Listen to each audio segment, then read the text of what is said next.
Finance, to order, please. Have a motion to approve the minutes from last month. Mr. O'Brien, seconded by Mr. Joyce. All those in favor? Aye. Okay, we're going to jump to current business, number 9, authorizing the distribution of mortgage taxes for the period of October 1st, 2017 through March 31st, 2018. Have a motion? Mr. O'Brien, seconded by Mr. Bergdorf. All those in favor? Aye. Opposed? Unanimous. Number 10, amending the 2018 Department of Health budget, administrative adjustments. Sean, who's coming up? Mr. Whalen will, Dr. Whalen will happily speak. Doctor. Here. So we're here. Dr. Whalen, how are you? Thank you. I'm very well, thanks. How about you? I'm here tonight to request to create a new position in the Health Department, which is Director of Emergency Preparedness and Performance Management. We recently at the Health Department undertook the Public Health Accreditation process, which is a national recognition and requires extensive framework work that needs to be done throughout the department that we haven't done before.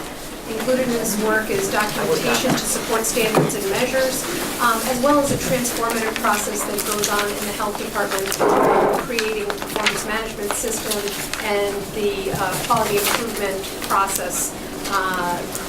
So it's a tremendous amount of work. We have a staff that have undertaken this work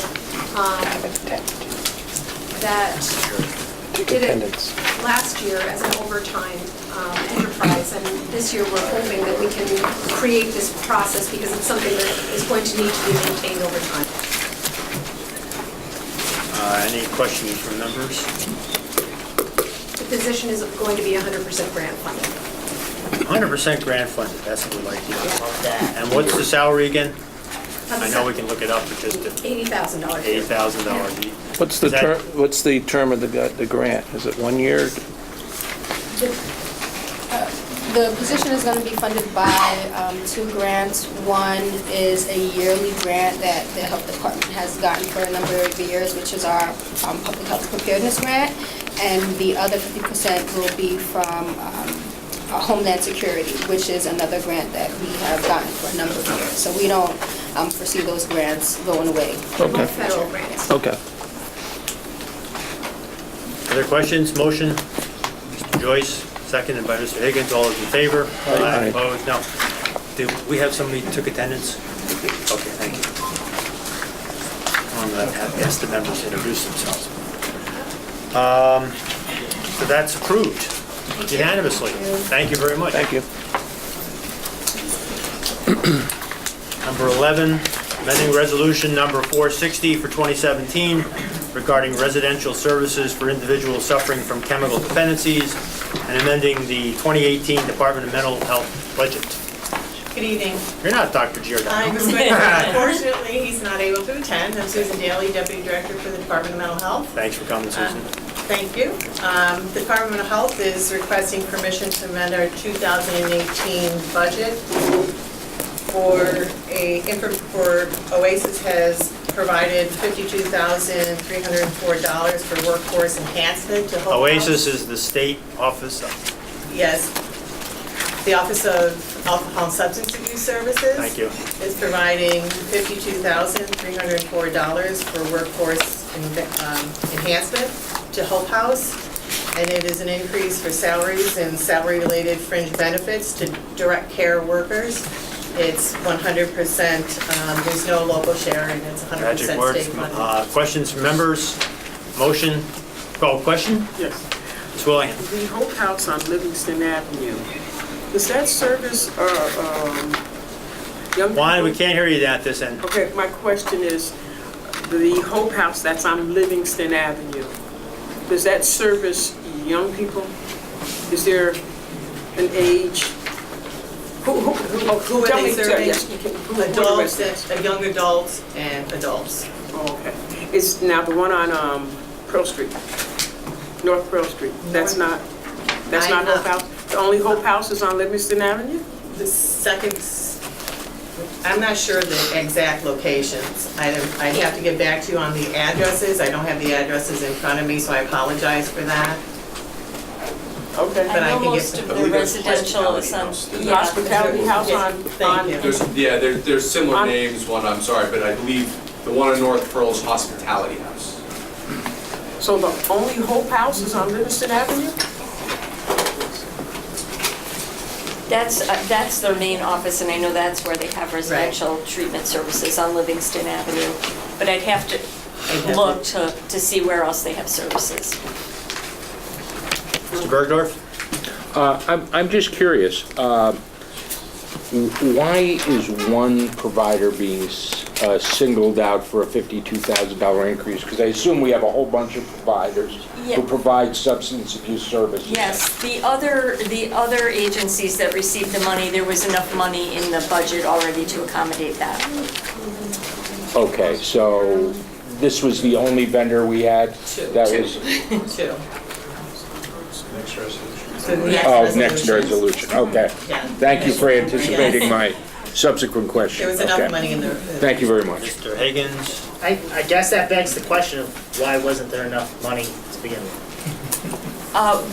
When we budget, we put a 5% allowance so that if there's small increases, we're able to amend the contract. Because during the year, OASIS can pass through additional funds. But Hope House has a lot of residential programs with direct staff and clinical staff.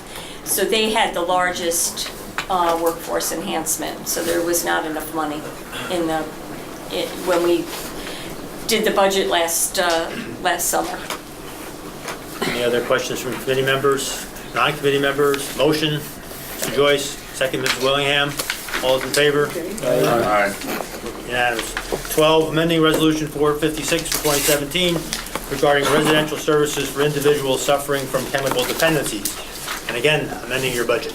Yes, this is, again, from the Alcohol and Substance Abuse Agency for Trinity Alliance. We're requesting $8,243 to amend their budget in the same.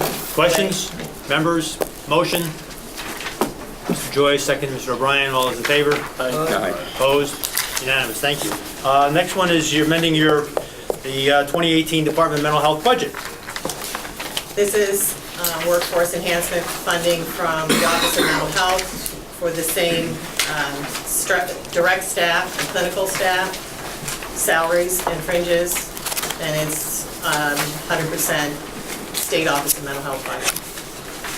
Motion? Mr. O'Brien, second, Mr. Clay. All those in favor? Opposed? Unanimous. 14, thank you. Thank you.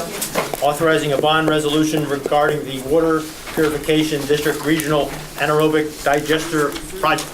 Laura? Oh, okay, hi. There you are.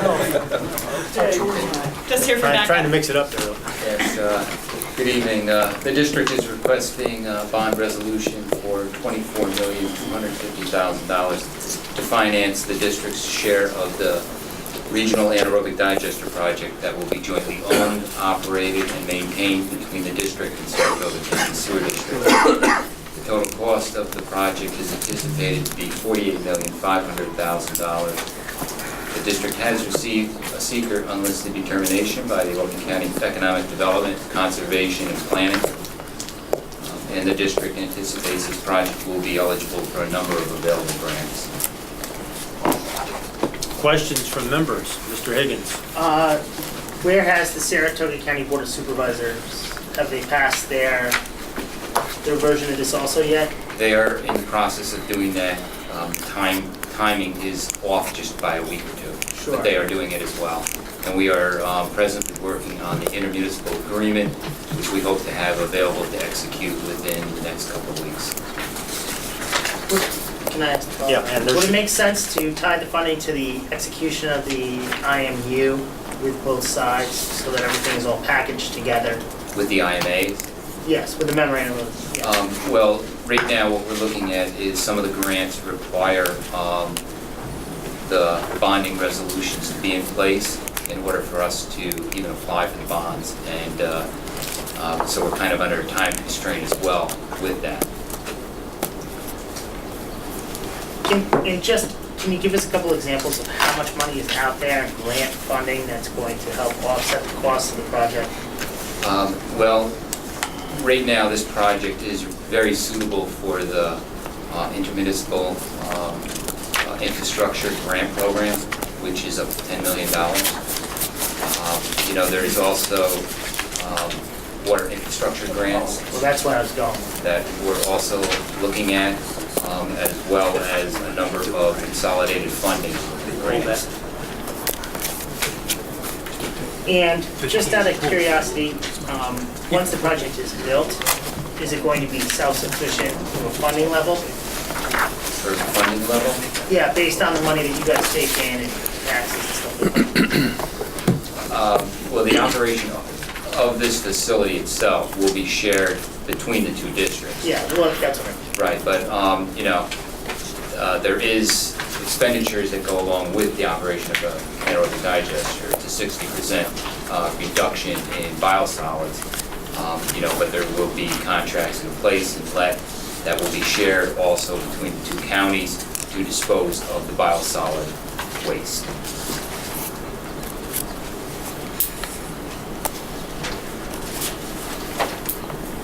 Chris? I guess what I'm trying to get at is, once it's built, in 3 years or 5 years or 7 years down the line, it's operational, is there going to be a hit to the county taxpayer for the operation of the facility?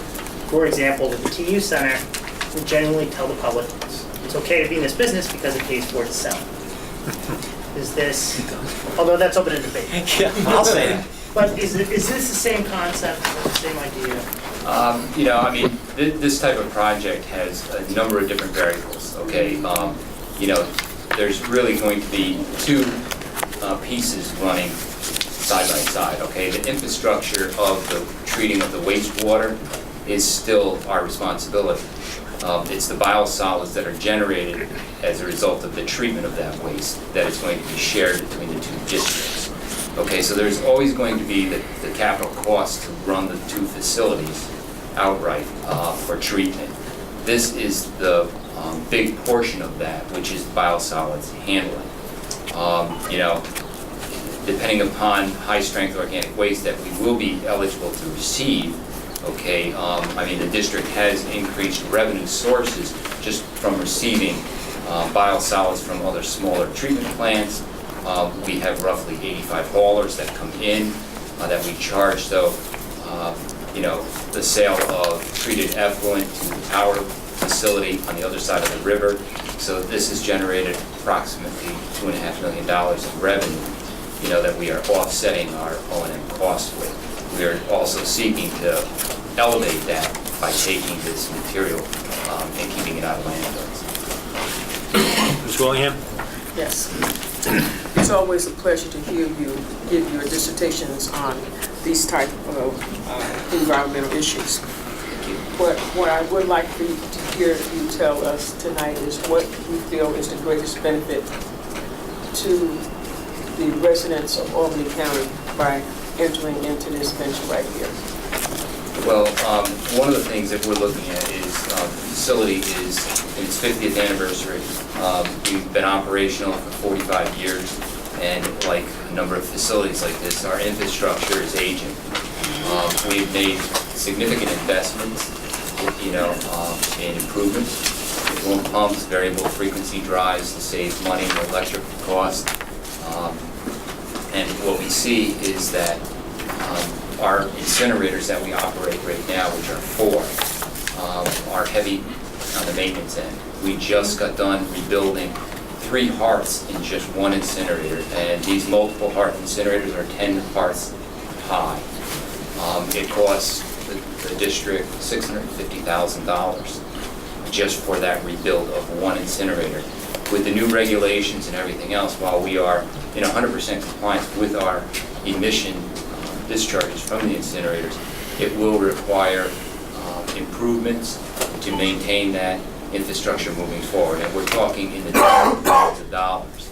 So we've done 2 feasibility studies now to enter into this project alone, and it would cost anywhere from $26 to $30 million to our ratepayers. By doing this, we're looking at sharing the expense and it would be 24 million. So there's a savings right out of the gate for that.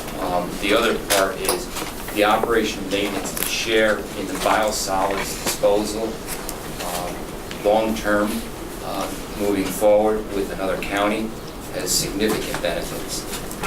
We're sharing those expenses. So I really do believe that in the future, this is going to be big savings to the ratepayers. Thank you. Other questions? I'll make a motion. Mr. Higgins, seconded by Mr. Bergdorf. All those in favor? Opposed? Unanimous. Thank you. Now, 15, I'm not sure what we're going to be doing here with the nursing home resolution. Relaying that. Larry, you want to pull that in?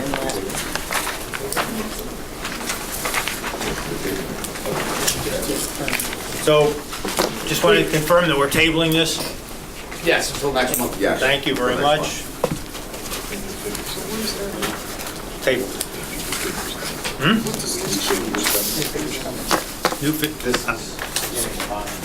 You want to say anything about it? New figures are coming, what? Can you Wanna elaborate on why we're tabling it? Some of us know why, but why Got don't the you two numbers in our head.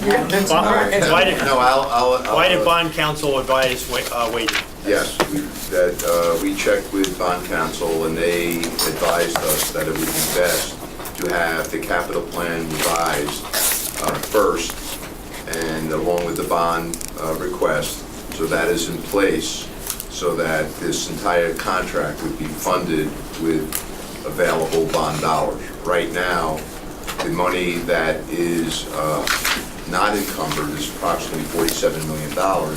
The construction contract is $67,400,000. And therefore, since there is a difference of available funds versus required funds, we want to put the capital request in place first with the bond request. And once that's in place and approved, then we will come back next month simultaneously with all three and ask for approval at that time. Joe? Is the contractor going to hold the price? Yes, we got a letter from the contractor yesterday. The price will be held till August. Good. Larry, you said 67.4, but I think you meant 69.4. Did I say, I apologize, 69.4 is the total contract cost. All right, so what we're going to be doing is we're going to be voting on having a public hearing on amending the capital plan for the nursing home, all right? And that's, so we'll just jump ahead to number 27, which I believe was on your addendum, and we'll take that up now. I don't have any language for that, so it would be, so we're going to be taking up and voting on a public hearing on an amendment to the 2018 capital program. 2018 or 2017? 2018. 2018 capital program. Are there any questions from the members? I have a motion. Mr. Higgins, Mr. Bergdorf, seconded again. Oh, your question. I mean, I'm just kidding. But what exactly is this? Paper. There's a Earlier, lot in here. earlier this evening, the capital committee, projects committee met. Mr. Slatke has requested $22 million increase to the capital program. He presented his differences at that committee meeting, and the committee is requesting from the legislature to have a public hearing on that request. Incorporating into that difference, Larry, if you want, Mr. Higgins can elaborate on that.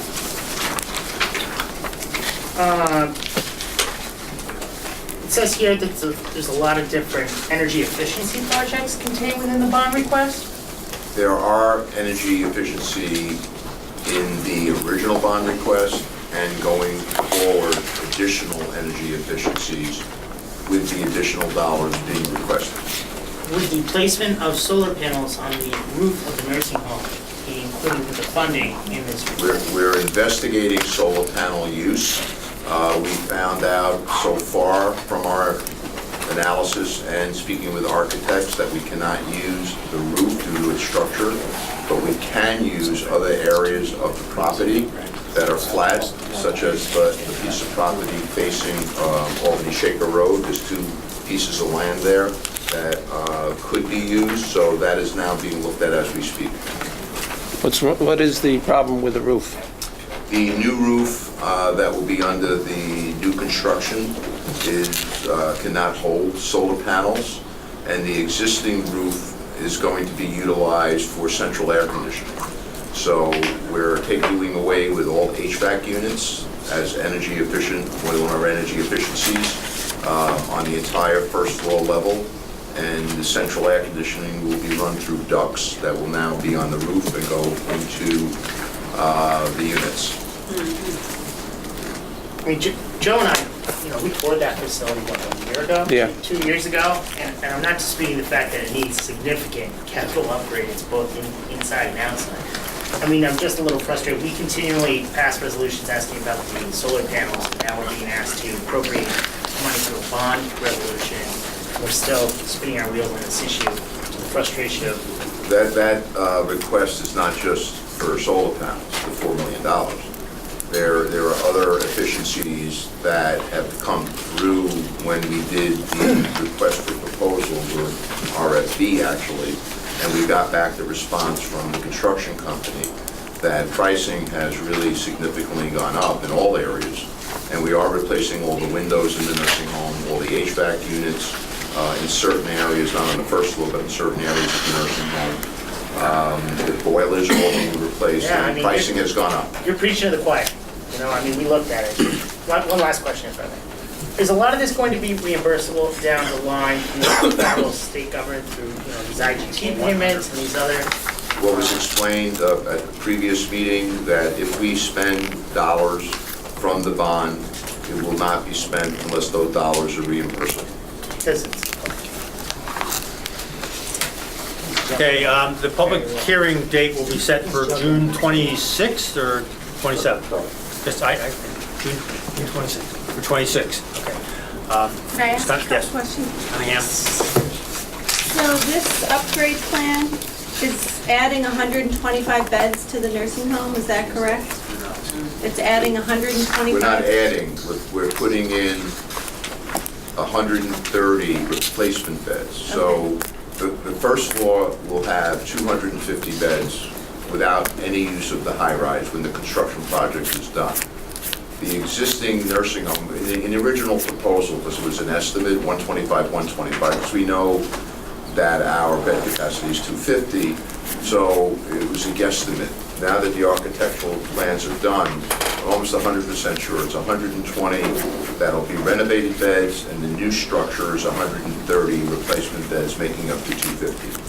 And I noticed that there's a CON that will be filed or has been filed. The certificate of need has been filed and approved for a total project cost of $67 million and change. Okay, thanks. I have a motion, Mr. Hagan, second, Mr. Bergdorf. All those in favor? Aye, opposed?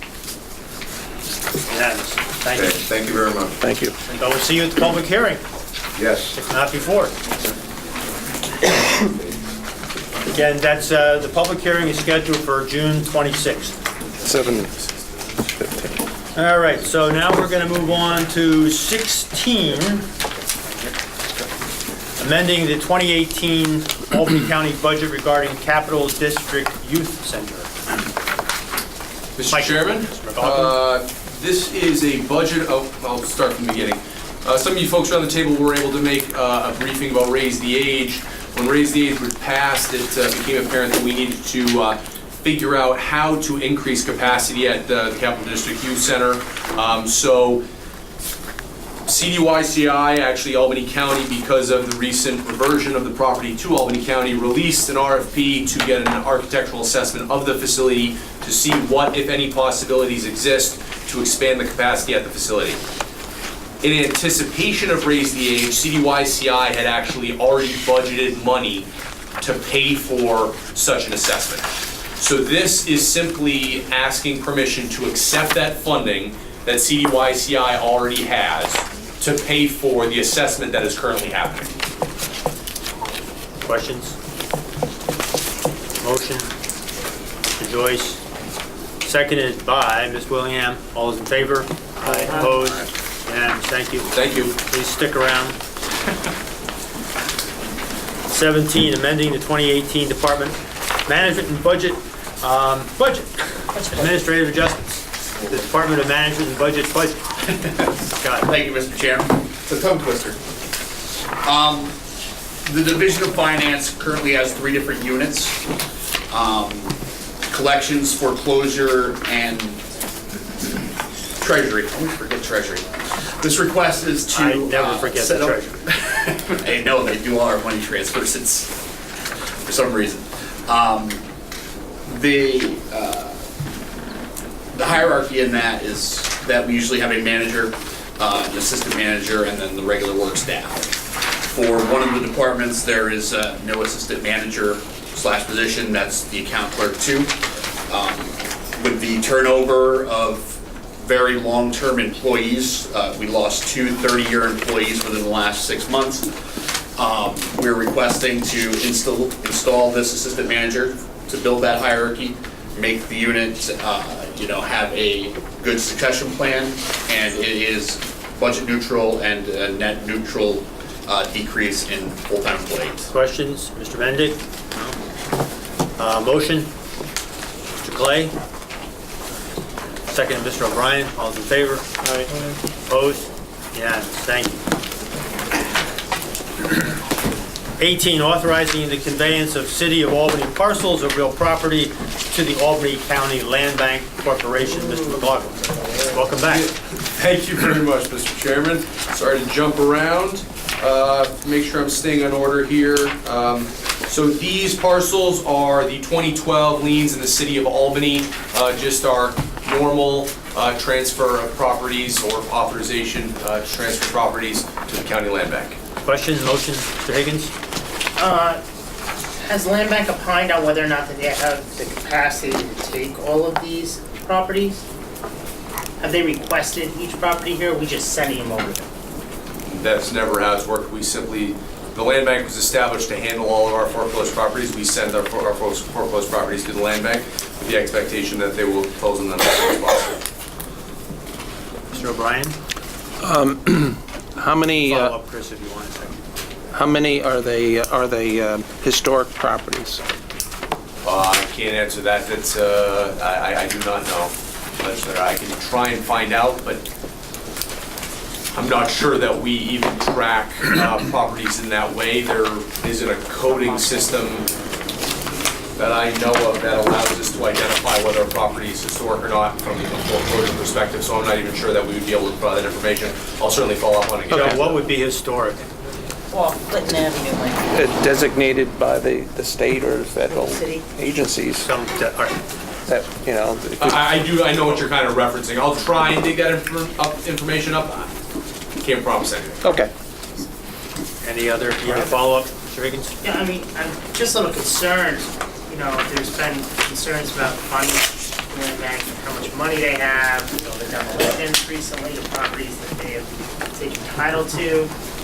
And I guess this is over 100 properties just in the city alone. So I guess I'm right for them to opine on whether or not, this is reasonable given the size of their staff. So you would go back to the old way of doing it, Chris? or- I'm not saying that, I'm simply saying it would be nice if there was a letter or something for them saying we don't have a problem doing this. Okay, can we, Chris, do you want just to table it and we can get more information? No, I mean, we can move it out, but I mean, they're confident. Mr. Chairman, if I may, I understand the legislator's concerns, and these aren't concerns that I haven't heard before. What I would say is this. The longer the county holds these properties, the more liability the county has. This action is simply authorizing the land bank to close on them, at which point it becomes an administrative responsibility of us to make sure they close on them as soon as possible. And we certainly don't want them to close on them in a way that risks their financial viability, because then we would be right back where we were before without a land bank doing auctions, which is something that nobody wants, correct? Correct. So I would respectfully request that we at least move this forward with the knowledge that this doesn't force them to close on anything. But until I have this action, they can't close. Gotcha.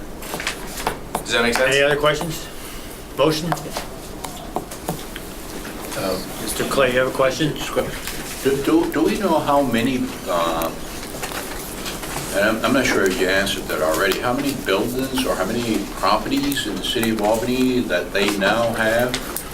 That they now have, I can't tell you because they're constantly selling properties on a regular basis, but I can tell you that since their inception, they've closed on roughly around 600, 700 properties from the county.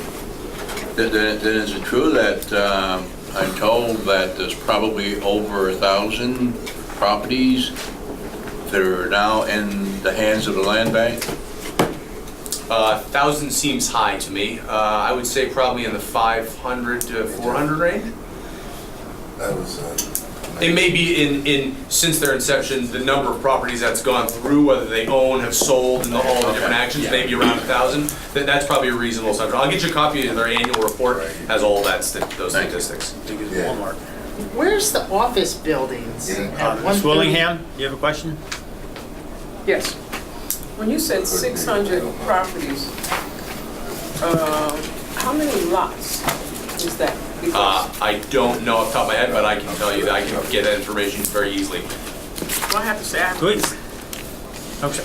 a concern about some of the lots that I see here that are in residential areas and mainly areas where there's homeowners. So, you know, What's your concern? that what have we done to ensure that these lots, which are next door to other homes, okay, that the homeowners have been sent a letter letting them know, since they are the adjacent owners. The land bank does do that in their vetting. They speak, just because by virtue of what empty lots are, they have much more success getting, the land banks are a serious, empty lots are a serious challenge for the land bank. They work for us during our auction process. We have a tendency to hold on to them much longer than buildings. So the land bank is actually able, through their bylaws, to give preference to abutting owners. So is there any kind of reporting that we're getting routinely that answers these questions from the land bank, or is this something that the members want to get together? We can get reports for you folks. I can have Adam give you a call, or give you a call, all of you a call. I can have Adam send you guys statistics related to what their sales figures are on a monthly basis and things like that, so that's not a problem. What's up with the buildings at 135, 130 Street that are worth almost $600,000 and $300,000? Yep, so an appraisal was done of those buildings. That's just the assessed value. Where are they? That's the old Project Strive. Is that what it is? Frankly, probably better. It's the old Project Strive, I can tell you that. There is a significant amount of interest in those properties. Our office alone has received close to half a dozen or more requests. I know the legislative office has as well, so this property in particular is exactly why we need the land bank, to make sure there's some public process, since we can't do auctions. Okay. You said it was just appraised, but then you said assessed value, which is two different things, so. That's correct. So the assessed value, we found out, is inflated over, I'm assuming it's based on what the building was when it was functioning. The appraisal of the building came back around $250,000. $250,000. Yeah. Probably a mess by now. Are there any other questions on 18? We have another land bank in the next one. Any other questions? Motion? Joyce, O'Brien seconding. All in favor? Opposed? Unanimous. 19, authorizing the conveyance of various parcels of real property to the County of Albany Land Bank. So, Mr. Chairman, thank you. This is basically the same thing as the previous. The only difference is these properties are summary judgment properties. They're basically the type of properties that if someone files an answer when we're moving through the foreclosure process and says to the court, no, I need more time, these folks weren't able to satisfy that request for more time. Motion? Mr. Higgins, second. Mr. Clay, all is in favor? Aye. Opposed? Unanimous. 20, authorizing the conveyance of real property located at 5565 Grant Hill Road in the town of Guilderland. to the Albany County Land Bank Corporation. Just to clean up. Mr. Higgins, motion, second, Mr. O'Brien. This is a big piece of land. All in favor? Opposed? Unanimously approved. 21, authorizing the cancellation of unenforceable pre-1995 delinquent real property tax liens on certain parcels within the county of Albany. There's a handout regarding this agenda item that's being passed around. Does everybody have it? I believe everyone's getting a memo from the law department. Assistant County Attorney Greg Rutnick. So a quick synopsis, ladies and gentlemen, is that these taxes have been on the rolls.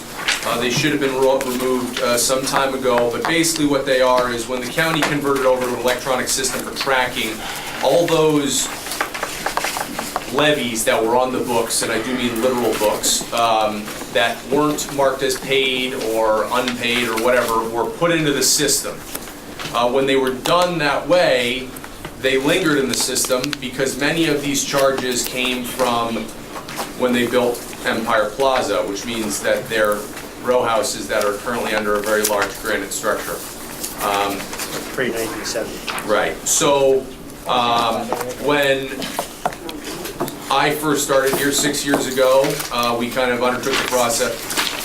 6 years. We kind of undertook the process of making sure that when we did this, it was at a time that we were cleaning the books completely, so to speak. So they are unenforceable. There is no legal mechanism to enforce them. The memo from the Department of Law kind of goes into that, and it was determined that the most appropriate way to clean this up was to come to you folks and ask permission to do so. And once we do it, everything moving forward is good. Questions? Controller okay with this? Controller has been made aware of the need to do this. Is he okay with it? We haven't heard otherwise. All right, there's still time. Motion? Motion, Mr. Clay, second, Mr. O'Brien, all those in favor? Opposed? Unanimous. 22, rescinding the transfer of property, and we've got a lot going on here today. Sorry to take up. Rescinding the transfer of property in the city of Albany to the Albany County Land Bank Corporation and transferring property to the so we're rescinding and transferring. Apologies, yes, apologies for the confusion. This property was misidentified. Or I was against it, or what? Say again? I was for it until I was against it? Right. So no, it was transferred incorrectly because it's a condo, and therefore there are certain legal requirements necessary for properties that are condominiums because of...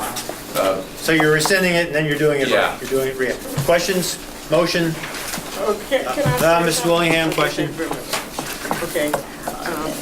I know we're on the land bank, and I would not be doing my due diligence as representative of people where we have all the red X's and all the land bank signs, where I get to hear all the complaints from people as to who the land bank is selling this property to, these 600 parcels, who got them, how they got them,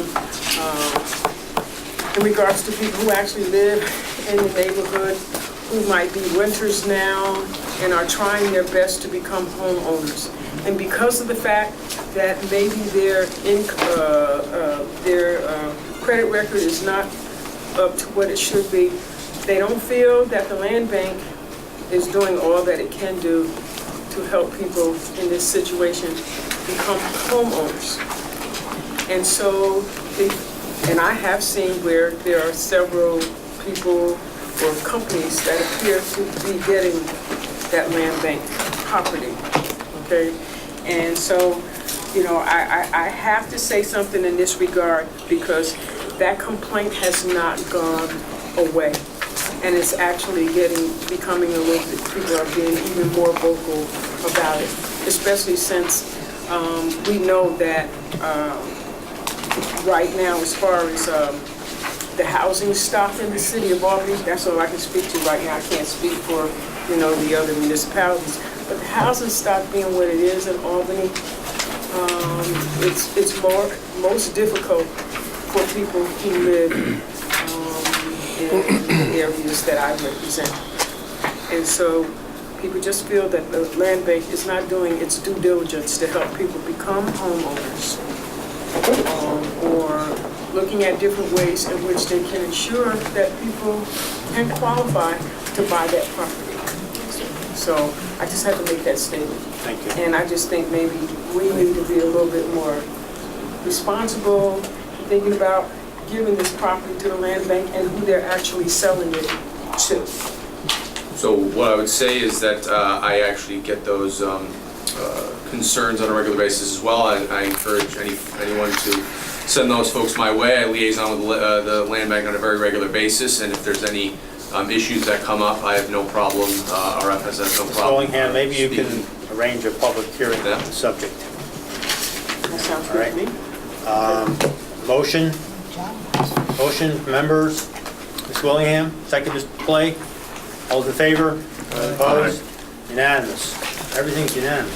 Resolution number 23, resolution number 220, authorizing the acceptance of payment from the Albany County Land Bank Corporation regarding 2017 sales of property pursuant to the Albany County Disposition Plan of foreclosed properties. Mr. Majority Leader, Feeney, Hey, Mr. welcome. Chairman. Thank you. This proposal is, in a nutshell, proposing that we accept 50% of the money that they generated through their sales last year. And I just have to say there's one change in the first resolve clause. There was a property that was included in there twice. It was 40 Egan Avenue, Colony. And so the number should change from 272,487 to 263,532,66.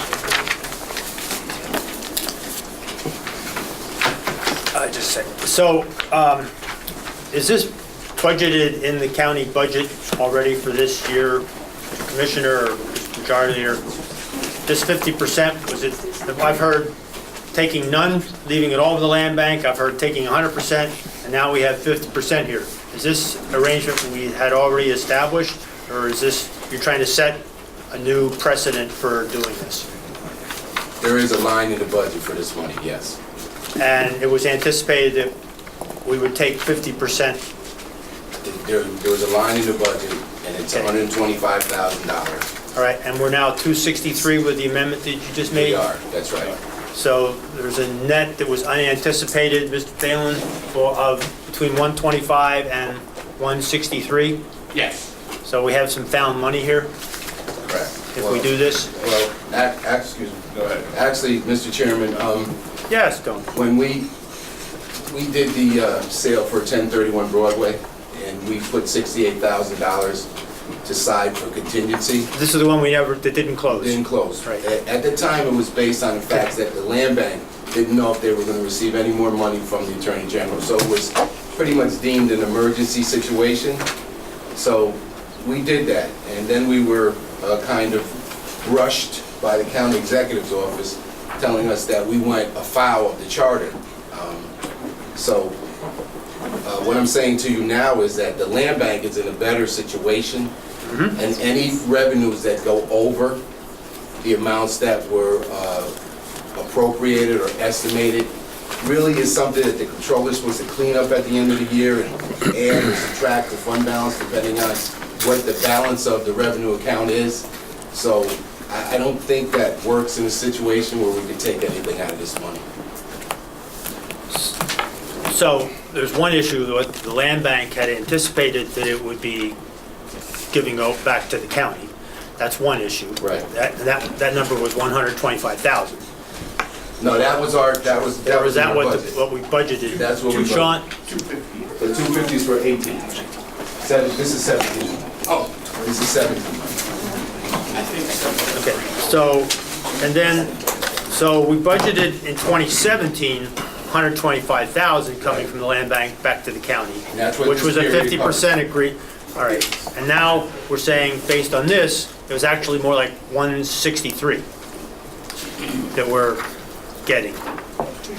We're getting 260. I'm sorry, 260. 60, Yeah, 263, 532, 67. so that's substantially more than what was budgeted. Got more from the sales? Yes, they had a good year of sales. Right, so why are you saying that we shouldn't put this in the legislative contingent, not contingency, contingent account? Well, now that we, the Since budget it's- director since might it's- want to get on this. Sir, found money. So, revenues are generally estimated throughout the year. You can make, reasonable and conservative estimates on that. 2017, which is already closed, Right. right?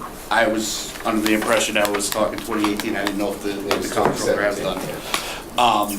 To mid-year do something like this on an active budget before closing, it's not good practice to do that. But this is 2017 money, not 2018 money.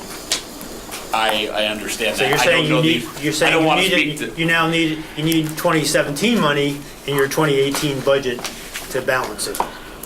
Oh, no, that's not where I'm saying at all of that. I'm just saying not good practice from a budgeting standpoint to change it in that regard. I don't know what if But wait a minute, you budgeted 125,000 last year.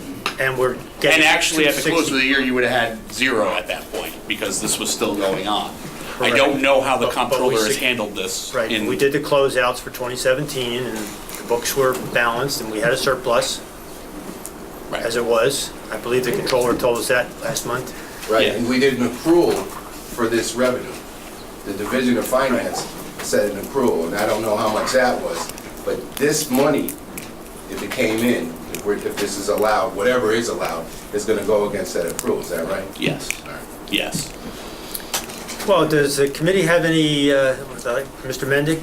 Well, you've told us how much it is. You've not told us why we're only accepting 50%. I don't understand the logic. That's- Is that what the policy says? What policy? Policy says we can take up to 100%, I Right. believe, but trying to sort of split the baby, so. But why are we splitting the baby, and why is 50% better than 75% or 25%? Because of the What's land the bank. number for 100%? 500 and 527. 527, 65, 33. So there's no policy. There's no policy. We're making a policy here. Last year was split. Setting precedent for 50%. Last year It's was Albany County, of course. What's that? I appreciate that, but again, what's the logic to make it 50%? Why wouldn't we want to take 100% and then we can fund back to the land bank as we see fit based upon their I year? agree. I And then agree the with that. subsequent budget. Take it. I don't understand why we're making this very, very arbitrary land bank. percentage distribution. Mr. Chairman? That's why it's not Mr. Chairman, I have a handout that shows the expenses for the land bank for 2017. I'd like everybody to take a look at it. All the committee members. So you're saying that 50% of this would help the land bank with its expenses? It Once you seems see like the a fair, number, yeah. because we want to keep this thing viable. Right, the Right. demolition costs are, right? Yeah. But on the other hand, Mr. Mendick is saying, well, if they have a need, they can Always come back to it. come back to us and then we can meet that need out of our legislative contingent account or somewhere else. So, I mean, I just followed what was done last year, I thought it was fair, and that's what I'm proposing. come on, you're the majority You leader know, now. I mean, so- Times have changed. Mr. Chairman, Vice Chair, Mr. Grimm? found money we give them money every year. So we're taking 50%, but we're giving it back to them anyway. Aren't we? Because we're supporting them on an ongoing basis, so we're robbing Peter to pay Paul, it seems. So if we take 100%, what are we going to do with it? We'd have to pay more money to the land bank, because we have to pay them money every year to keep them afloat. Mr. Higgins? Can you explain the handout? Because to me, if I look at the handout and I'm briefly going through these numbers, this seems to indicate that they need more money. They need money. Yeah. So then why are we taking money? Well, what we're saying is here is that we want to cover, we're doing 50%, okay, for one thing. The budgeted amount was 125, but we decided on 50%. incurred a big expense last year for property that would have been our dime if we Well, that was in goes to my control of point this. to Mr. McLaughlin. Right, so what we said 50% because we did 50% last year, so there you go. But they are incurring a lot of expenses that we would if we were owning and processing these properties. Mr. Bergdorf, please weigh in. Well, I hear what you're saying, and it strikes me it's kind of like you're paying estimated income tax. You're going to have this big bill at the end of the year, and you're making an interim payment now of whatever. The question I have is, given what they get from the Attorney General's office, given what we give them in the budget, and this, and whatever other receipts they have, how close are they to that $1,200,000 number? What is the unfunded difference, even if we give them this half? What are we looking at? Okay, so let me just tell you this. Right now, they're in flux with the Attorney General's office. They don't know if they're gonna get any money. So there's that, okay? All right, so they'll be stuck with the $250,000 that they get from the county. And that's it. That's it. That's it. That's all they're gonna get. And that's why we're sharing some, and we're also trying to keep them afloat because of their expenses. So they're getting 250 plus So just, if we're transferring all these properties to them, and then they have to spend $1.15 million in emergency demo funds or $700,000, why wouldn't the county reimburse them for that or give them the authorization not to even take them? Why are we pushing that liability onto them where they have to assume that cost? So, as I mentioned when I was sitting there, this simply authorizes them to close on the property. It doesn't force them to close the property. So we work with the land bank to make sure that they're closing on the properties in an appropriate manner to minimize their cost, as well as the liability to the county. So one thing that the land bank is able to do that we are unable to do is they're able to close on properties. One way they're able to save money where the county can't is they're able to close on properties and do a whole round of demolitions, which I realize is a bad word, but we all, I think, can acknowledge that some demolitions are necessary. And that allows them to lower the cost of demolitions. Whereas our demolitions average anywhere from 40 to 60, theirs average 20 to 40. Right. So that's how they save money for the But we don't county. know if this was an atypical year or an unusual, Actually, the past year has been a outlier when it comes to demolitions. Yeah, so. And the rates that because we track that, so. Well, Can I just ask? The housing stock As a is case-by-case basis, what Mr. Vendick was saying seems very reasonable. And then they'd send them a bill. It seems as if I've heard time and time again about the emergency demolitions, which tend to cause the cost. Higher cost. Right. And so we talk about this, but we don't address it. Well, the county has no involvement in the declaration of emergency for demolition. I realize it's a serious issue, and I'm more than willing to engage in that conversation with the city along with you, but that is something that is wholly out of our control. You pay overtime So on weekends. what would the committee Time and a like half. to do?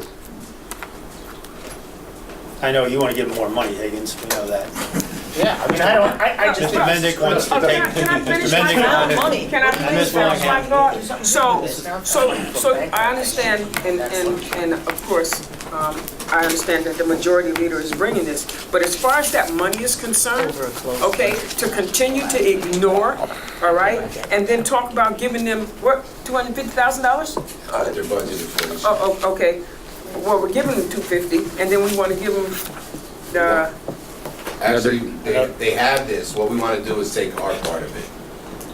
It's not like they paid us and we're giving anything back. It's they have this. I understand. Okay, thank you for that clarification.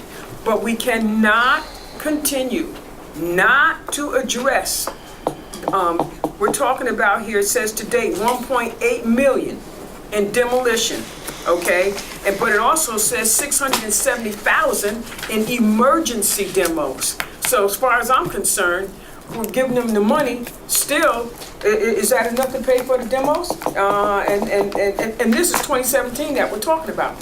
So if there's something wrong that we don't address it, to say that because we gave it to them and the county is no longer responsible, it's like, here's this, go pay for the demolition fees. We cannot. So you want to continue. use the money as accountability leverage? Okay, I understand. I don't want to represent that we're doing nothing about it, Mr. Chairman.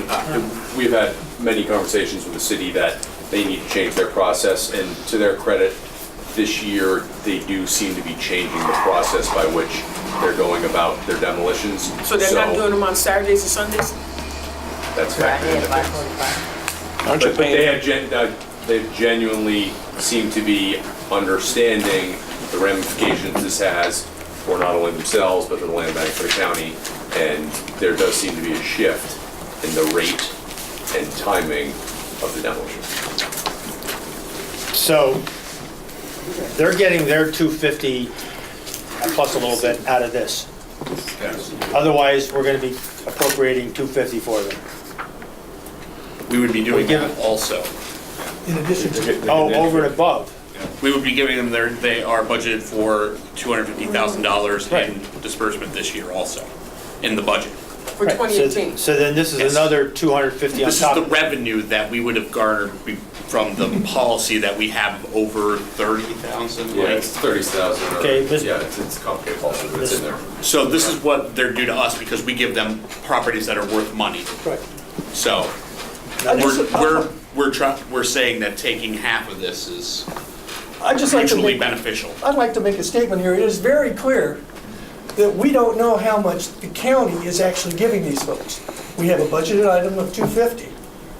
We have all these other dollars going through, but there's really, and I'm not saying there's Well, no we're account- agreeing to give them 263. Well, I understand that, but I think, Over and above the I 250. think for transparency's sake, it sounds like to me that it would make more sense to take the whole amount in, and then we can parcel back however much we want to, but at least then we My- have a track record going through our accounting Yeah, records. my preference would be to have it go through our normal budgeting process. Thank you. So we can track it. It's not ad hoc and there's a policy. Right. Not saying that it can't be 50%, Right. but maybe there's a different way to funnel it. That would be my preference, but what do the members want? Mr. Bergdorf and then Well, Mr. Hagan. I see it both ways, and I see, based upon this document that Tony gave us, we've got a bigger problem than we realize, because even if we give them the $272,000 now, which it appears that they may need, if all they have is $250,000 from us and no other revenue sources, if we don't do that. That's not true. City of Albany is a revenue source. Not for the land bank. Not for the land bank. They don't give them a dime.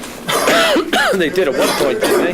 Didn't they a few years back? Don't give them a dime. Mr. Bergdorf, you want to finish your? Yeah, so what, it sounds like they need some infusion of cash just to maintain the status quo, but the way I'm reading this, unless someone, and I agree with Rich, that we don't really have our hands upon the entire policy of, we give the land bank all these things to do and we expect them to do it and they gotta follow the law, and lo and behold, it comes up with a big number. And now we see the number and we say, whoa, we can't pay that, but yet we've given them all the parcels. So, Joe? If we don't go forward with this, I think we create a problem, but I think we recognize that there's a bigger problem that has to be solved with a huge problem.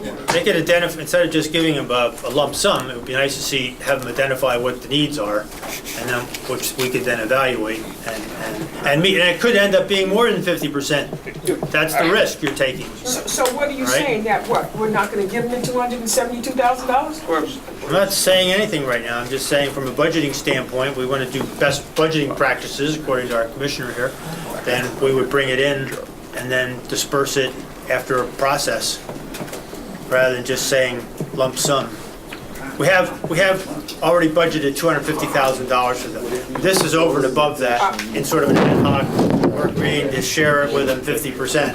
But I mean, their need may be greater than that, as Mr. Higgins is maybe Right. thinking, But or it's- it could be less. But it's We my- don't know because we don't it's- have, they're not Right, but it's- itemizing Right, the but need. it's my understanding, they have the money now. Yes. They have the 500 and some thousand dollars, but and they're it's giving us. It's our money So, oh, to be okay, given, yeah. We're- but at the same time, for me, it just sounds like no matter which way we go, we still got to give them more than the 250,000. Well, you're gonna have hold a public hearing on this, right? The Well, right resolution. now, I'd rather just, I don't see why we're not just going ahead and giving them this right now. We're not giving them, we're taking. This takes. Well, take, that they're, not- excuse Accepting, we me, would take that it we're, off. that we Leaving should it. accept the 50%, okay? And continue to monitor, and we do need some kind of public hearing on what's going on with that land bank. Okay. That's all there is to Chris, it. and then we'll wrap this. Just a few comments. One, quite frankly, Not you, Chris, but I Higgins. think we should table it and get them in here next month to explain their current state of affairs, because this is very troubling. All right, so- Before we take any money I So, agree with Chris. from that, I mean, to me. This is not a time critical issue. Yeah, can I make a second point? Do you mind? Do you want to? I'll table it. Can I ask? Sorry, tabled at the request of the sponsor. All right, move on to the next item. 20, Save our questions for the public hearing. Well, what number are we on there? 21. 24. Resolution 230, amending the 2018 budget, and we're going to have the land bank people called in next week, right? Yep. Remember, that's also money that we're not getting in the county coffers the longer we drag this out. 230, number 24, resolution 230 was tabled in law. The communications equipment for legislature. So now we're moving on to 25. Resolution. Well, wait a minute, Mr. Chairman, hold a minute. Yeah. Because that's our resolution on modernization, which I'd like to speak to. Oh, please. Mr. Higgins, I believe, I saw you table this in law, but you were opening up to the idea of reviewing this prior to the meeting, am I correct? Yes, yeah, I don't have a problem. Okay. I quite frankly, I think the sooner, my personal opinion, the sooner we do it, the better. That's fine. I mean, this is insane. We're walking around with all this paper like this. It's just gonna go in the garbage, trying to recycle it. Oh, forgive me. Yeah. Yeah, I'd like to speak to it if I could, We Mr. tabled it Chairman. because of the money issue. They tabled it to wait to see what, if I may, you guys were gonna do. Sponsor, what does the sponsor have to say? I said, they tabled it in law because they wanted to know if you guys were okay with the money of it. I'm and okay with it. How we. How much is it? How it was laid out. I'd like to speak to it. Right if I here, could. you got it right here. Let's co-sponsor. Back in January, Chairman Joyce appointed legislator Lakakis and myself as co-chairs of a modernization committee with a very clear goal to really bring us as quickly as we can into the 21st century when it comes to our technology. In light of that, we have been meeting over the last several months with a number of really experts in their field. John Wemple in the IT department, Dave and Sean from Budget, Mike McLaughlin, and we've talked about what is the best way to implement what we'd like to do. And number one, if you saw the table here at the beginning of the Finance Committee, there's thousands of pieces of paper just for the Finance Committee every month. So the first thing we want to do is just eliminate paper. There's no sensible defense of why we have so much paper. The second thing we want to do is allow everyone, legislators, the public, the media, online access to what we're doing. Because one of the things that we feel is really important is we want not only to be transparent with how we operate, but to engage people. The 21st century is about transparency and engagement. People want to be involved, and we can do that online if we have the right kind of technology.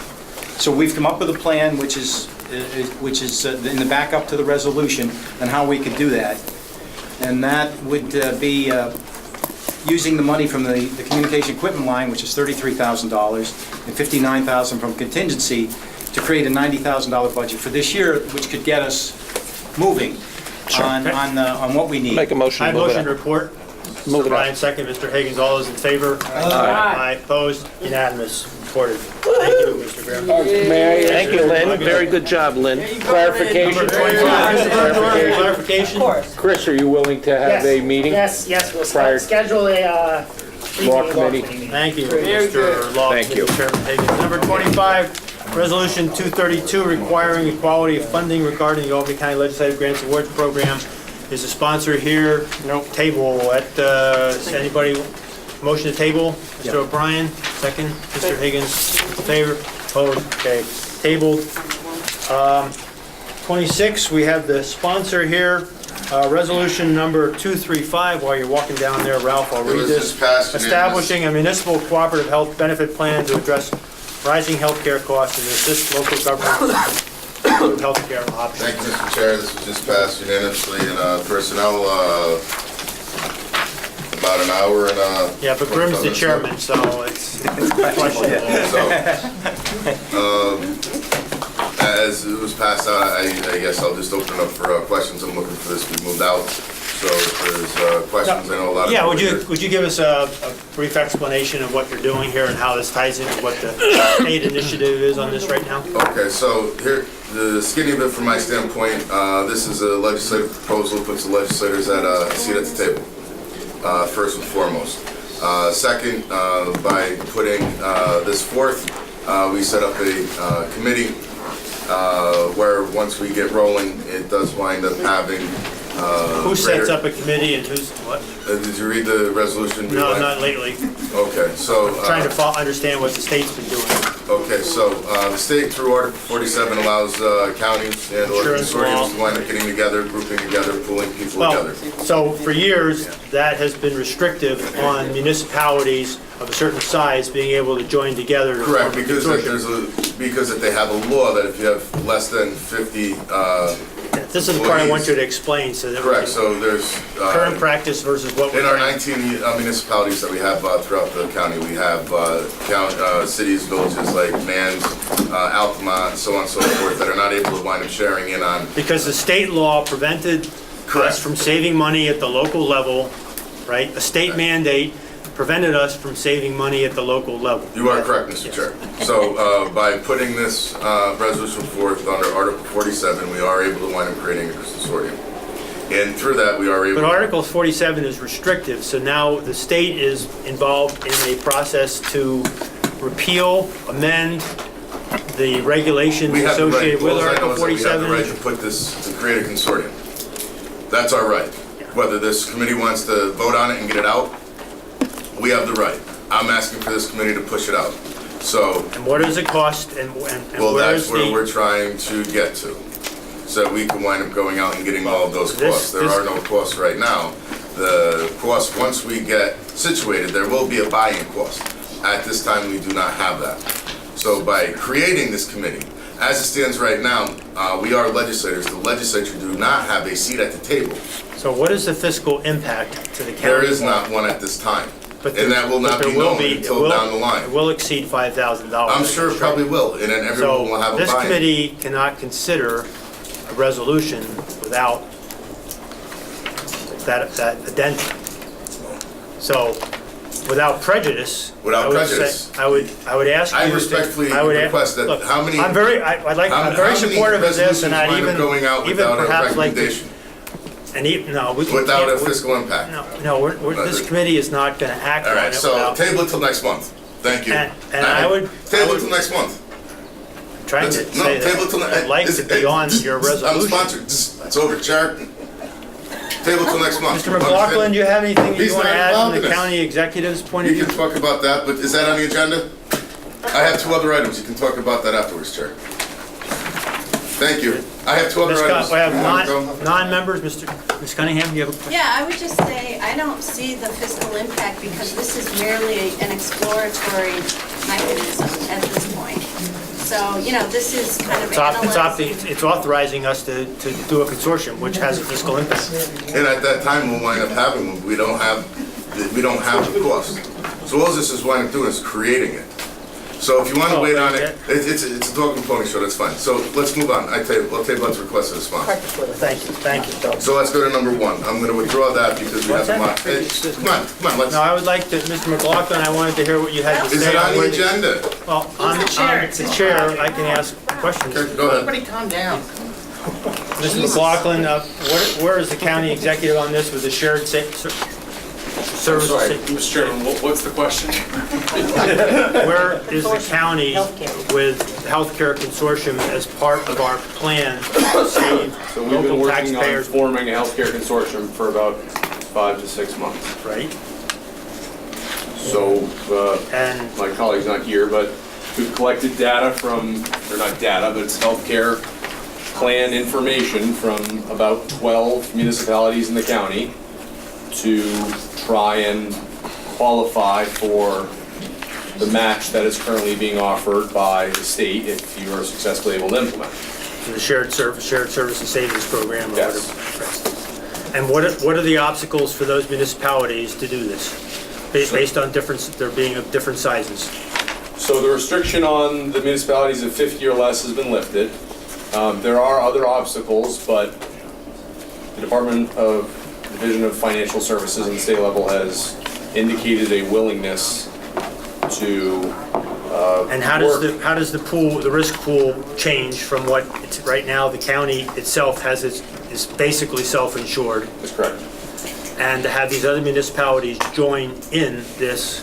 All right, so if I may kind of go. I'm trying to help educate so we can move. A little bit off topic from your question, but just because it sounds like folks want to kind of hear our point of view. So we have some concerns about this resolution only because we understand, where folks want to go with it, and we agree with it. Otherwise, we wouldn't have been engaged with a multi-month process to do it.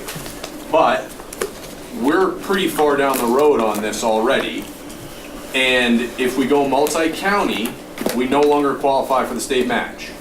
In addition, I would express because of the current way that the reward system is set up at the state. Correct. In addition, I would express to you that it has been like herding cats, getting municipalities just to provide us information on their basic plans. So the idea that we're Their going to existing plans. The idea that we're going to get other outside of the county entities of one in the area, there's only one in the area that's expressed interest, Rensselaer County, in their plan expressed interest, but they didn't state it as one of their main goals. They stated it as a goal down the road. To join a Don't ask those. So Ralph, yours just Albany County? No, this is regional. This is going to be a regional. Right. And when you're saying get the legislature at the table, you're saying be part of this process. Well, right now, the legislature is not part of the process. That's an important question. So by putting this forth and getting this out in the forefront, it puts the legislature, this body, this honorable body. All these healthcare experts in it, yeah. I mean, we would, just so everybody's aware, it seems like there's an opinion that our process has been like cloak and dagger. We would necessarily have to come to the legislature for anything that we developed. If there's something that we should have been reporting to you folks, then by all means, just ask. So if we just had it Albany County and all of our municipalities joined, would there be an increased cost to the county of Albany taxpayers? Because of the risks associated with that question gets very complicated, and I don't mean to bore folks, but the problem is if you live in a place like the town of Bern and you get into the consortium and that drops your healthcare premiums way down, then you may have much lower taxes. But if, and this is just if hypothetically, because it's entirely possible it would save the county money, the county has to pay a little bit more to facilitate the consortium, then the county levy might have to go up while local levies go down. Does that make sense? Yeah. So it's not as straightforward as will we save or lose money. It's complicated. Be so bold as to guarantee that your smaller municipalities will save money. Your mid-range and your larger, it's up for debate, but there is evidence to suggest that everybody can save money in this. Well, you also have the union contracts you have to deal with, like we did when we can. So the way the way we are currently proceeding is that we're gathering all the information from all municipalities about what their current plans are, and when the consortium is begun, if we are so lucky as to start it, everybody's plan would remain exactly the same.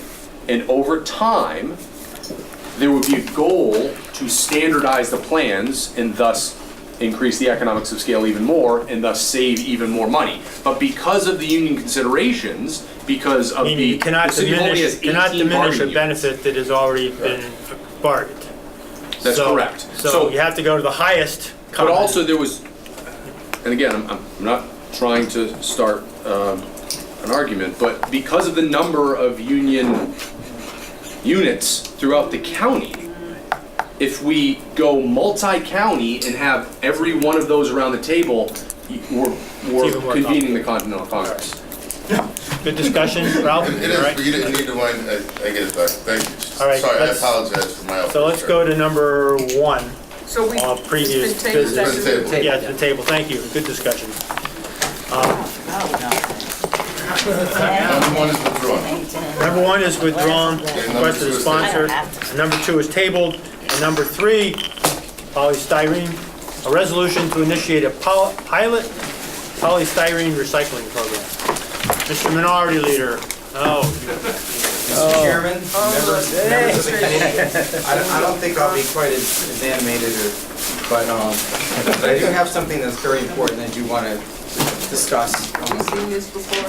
We have, some of us have. Some of us have, okay. You're making me hungry. What I'm proposing this evening is that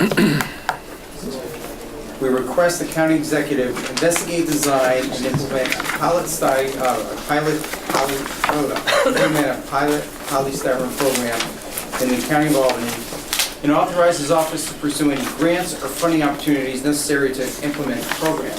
We'd like to have, we're requesting that this be done in 180 days, and a report be submitted to the legislature 45 days after the report is completed. Just to give you a little background, we in Albany County are facing a solid waste crisis in the future.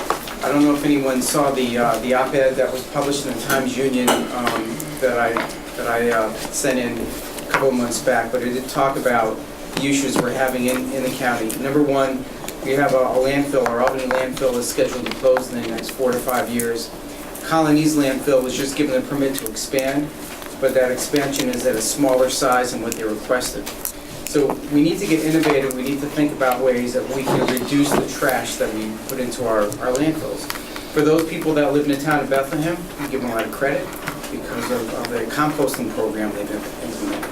That's a great way to reduce the trash that's going into our landfills. Another thing we can do, which you thought about, is recycling polystyrene, styrofoam.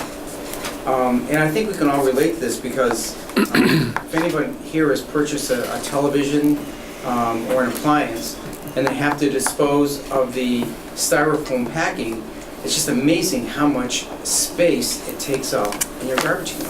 I had one Christmas where it took me 3 weeks to dispose of all the styrofoam packing that was in the items that we had purchased and given as gifts for Christmas.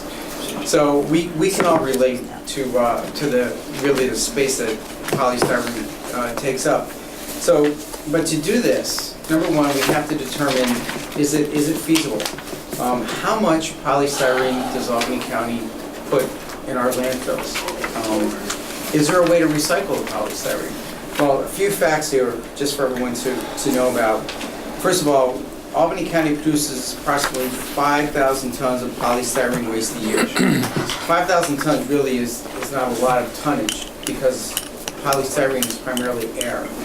But what we need to do is we need to look at the volume that we're putting into our landfills. That much polystyrene really equates to over 300,000 cubic yards, or for those of you who've been to Epcot and been past Spaceship Earth, it's really equivalent to 3 Spaceship Earths worth of polystyrene.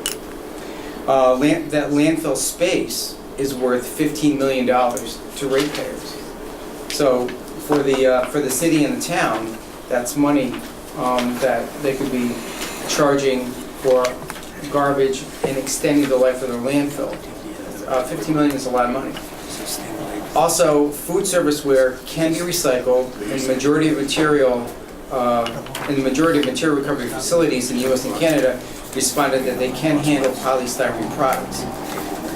There's a foam recycling coalition that sponsors a $50,000 zero match grant program for the purchase of a densifier. And these are for municipalities that commit to recycling foam products, including post-consumer food service packaging, for 3 years.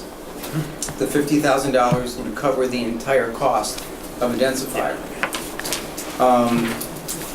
Now, we have to determine whether or not there's a market out there for polystyrene, and there is. What you can do with polystyrene after it's densified is you can turn it into crown molding, you can make picture frames, you can make rulers, so there is a market for this product. So we decided to look and see what is happening out there, what are other municipalities doing. And there's a municipality just west of Utica, Madison County, that's presently recycling styrofoam. So we thought about, we gave them a call, got some information about what they're doing, and last summer, myself, Mr. Bergdorf, and Mr. DeRocher took a ride out to Madison County just to view the operation. We didn't want to, and I didn't want to put my name on any legislation that may not work. We had to see what the operation looked like. When we were out there, we were very impressed at what they're doing. In fact, they're even putting solar panels on the side of their landfill. So they have a mountain of garbage, they put solar panels on there to generate electricity. I mean, they're very innovative. For a small rural county, they're really forward thinking. So it was a good experience, and we learned a lot. So when I returned, I contacted at the time Chairman Ward and Majority Leader Camiso, told them about what we saw, and encouraged them to take a ride out to Madison County, which they did. So they went out, looked at the operation. They had the same impression we did, came back, and they spoke with Tim Murphy, and they asked Tim Murphy if he could analyze the possibility of recycling polystyrene. By the way, this block here is a piece of styrofoam that has been put through a densifier and compacted. It's probably about this long, and they're palletized, and then they're picked up and taken to be turned into other products. So Tim Murphy went out and he looked at, and he also took a drive out to Madison County, and he went to another recycling location down in New Jersey, but that one was a commercial recycling facility, and it really wasn't the same as what we have here. So what I want to do is I'm going to just read a little bit of the summary from Tim Murphy's report, just to the committee here, so you can have an idea of what he found. He says here, we have come to the determination that should the county wish to move forward with starting a styrofoam recycling program and densifying it for sale, it can be performed in a cost-effective manner if the densifier was purchased with money from a grant. And again, as I said, the densifier can be purchased 100% with grant money. Recycled styrofoam would provide the communities a method of disposal of a material that has a significant negative environmental impact and reduces landfill capacities. Albany County, being a very proactive community and environmentally conscious, would most likely embrace a program like this with a longer payback period and view it as a very reasonable and the right thing to do. This project will reach out to big box stores within the county to encourage them to participate in the recycling effort without making it mandatory. Businesses that have to pay disposal costs are likely to store styrofoam on site until such time as they have sufficient quantities to transport it to the district facility to be densified. By the way, Raymore and Flanagan has their own densifier, and after they deliver furniture and the furniture is unboxed, they put styrofoam in their trucks, they backhaul it to Syracuse where their main warehouse is, and they densify the styrofoam and they sell it. This fits in well with the county executives and the county legislature's goals and initiatives to provide an interdepartmental cooperation to work together to provide greener projects and reduce environmental impact in our communities.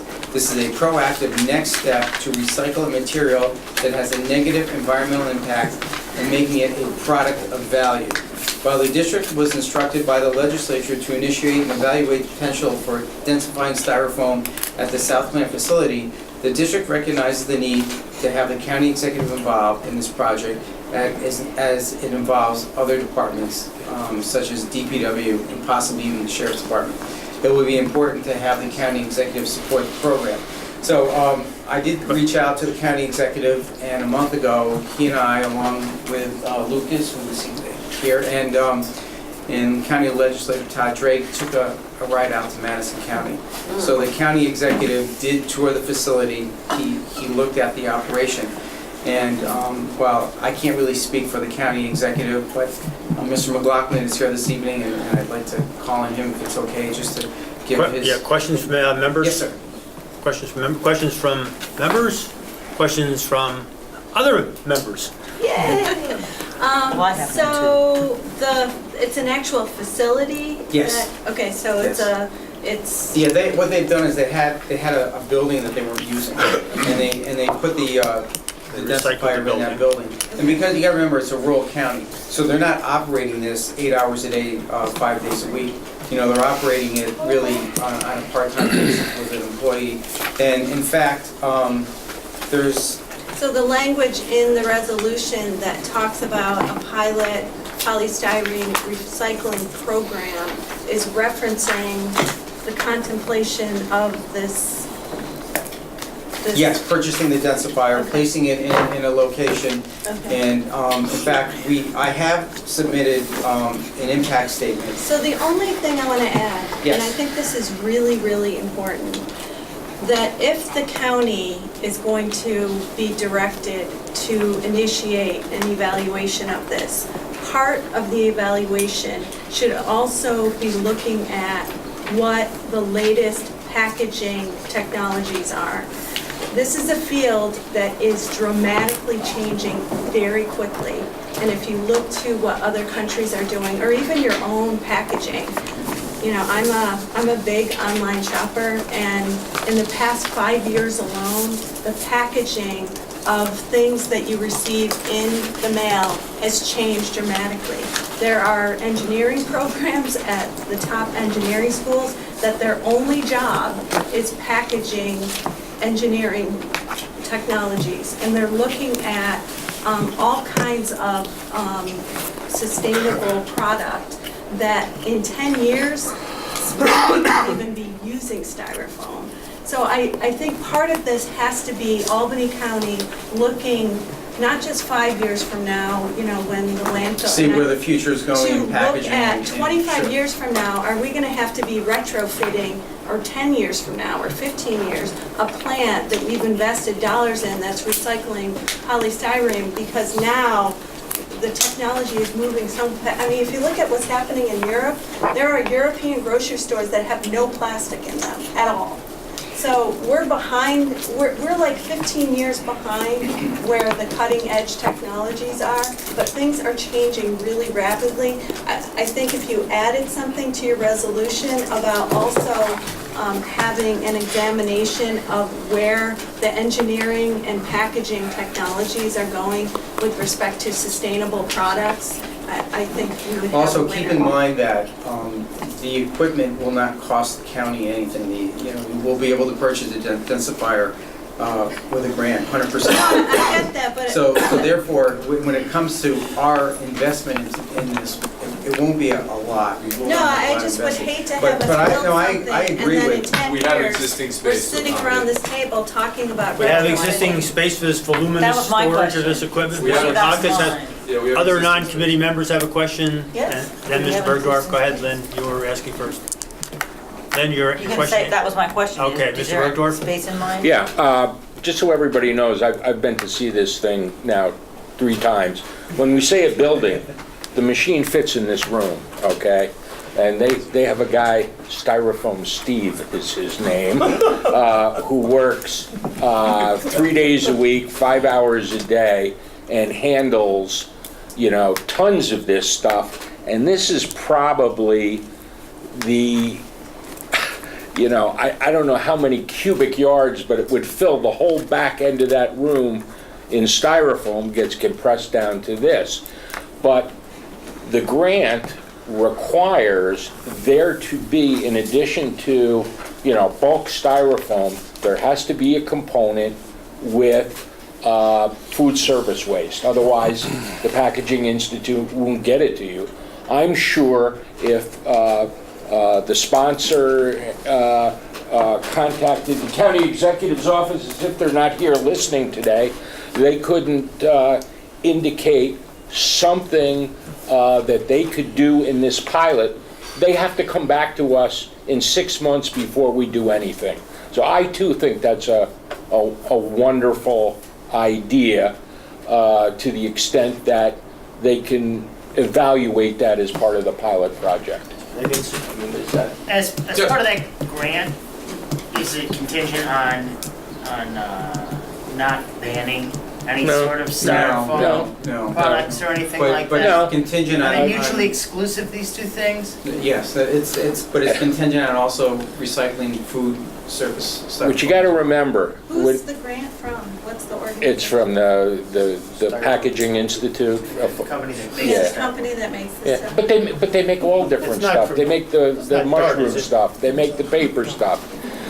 You got to remember though, one proposal is focused on 2% of the waste stream, banning that 2%. Why can't we do both? We can. This proposal is based on getting the other, or some component of that other 98% out of the landfills, where in an uncompressed format, it's taking up huge amounts of space and prohibiting both the city of Albany and the town of Colony from taking in construction and demolition waste, which is, 10,000 times more dense for a revenue stream, et cetera. The other thing I would say, though, is Diane? part of the ban on the polystyrene food waste. The philosophy behind that is that you are disincentivizing the use of that product, which, to produce an oil-based product like polystyrene, I mean, it's much more environmentally unfriendly than other kinds of sustainable things. So, if we're gonna think big and think progressive, the mindset is that we want to eliminate this from the environment because the production of it is also costly to the environment. So I get the piece of it, but hopefully, in 10 or 15 years, we're gonna be moving quickly to sustainable, Eventually Let's move this out of the committee and without prejudice. Consider an amendment such as Mr. I Hagan, you can suggested. amend it on the floor. Sure. Asking the county executive's office to look at the trends in packaging as well to see. I'll write you 2 sentences. Okay. I'd be happy to do that. How would this work in the city of Albany, which has municipal trash pickup? Why would they, how would this even, I mean, I understand a private hauler would be incentivized. That's what the pilot study would look into. Right, the pilot study will determine the best way, if it's feasible. This may not be feasible, but the pilot study will determine if it's feasible. When they're done with the study in 10 years, we'll have a different form of packaging. What is the date, when is this pilot study supposed to be completed and report back to the legislature? It'll be- After it's passed, it'll be 6 months. 180 days. 180 days. Mendick? I'd like to move it forward. Second. Are we moving it forward with recommendation, neutral, without recommendation? With 2 sentences that Joanne and Frank agreed to. As amended, we're moving it forward as amended. Well, can't do Mr. that. Chairman, we passed it in health, can we amend it on the floor? We passed it in health, we can amend it on the floor. All those in favor? Aye. Opposed? Unanimous. So there will be amendments, that's the understanding. If there Okay, are well, not you guys amendments, work it then it may come back to committee. For the camera. We got, Precious metals. the other ones are 5, 6, and 7 are real quick. Are we, the lacrosse club, Mike, Been tabled. number 6, I need to hear it from you. You're not, the lacrosse? I'm sorry, Mr. Chairman. The lacrosse. The lacrosse. You tabled. Tabled, right. 7 sprinklers, sponsor's not here. So we're tabling that one. 8, the Bethlehem Central School District property, we're tabling that too. Why are we And doing why are we tabling that? The sheriff's not here, and also he's still waiting for information regarding. Sheriff is still waiting for it. And 5, the Sustainable Energy Loan Program plan. All those, have a motion to move it? Mr. Higgins, Yes. second. Did we Mr. amend Bergdorf? did we amend the sponsorship of that to include people? Yes. So you want to be on Well, I just want to number make sure. 5, additional sponsors on a sustainable energy loan program. You want to be on it, Mr. Bergdorf? I don't think we did 4 either, that's. We're going to do 4 as the last. That's going to crown the night. Finance, a little expense. Yeah.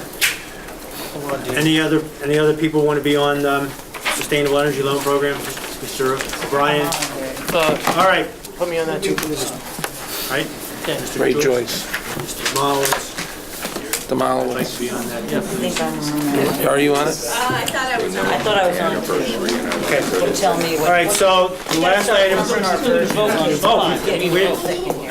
I'm sorry. We have a motion, Mr. O'Brien? Second. On 5. On 5? Energy program, you Move it just signed forward, on to yes. as sponsors. All those in favor? Aye. Opposed? Unanimous. Thank you. Okay, Mr. Demalowitz, while you're up there, I'll be reading this thing. Thank you. Number 4, local law B for 2018, the local law of the County of Albany, New York, requiring the electronic reporting of transactions of precious metal exchange dealers and secondhand dealers in Albany County. This is not the pawnbroker's law. No, there is an impact statement we filed with the clerk, with the office, everybody should have it.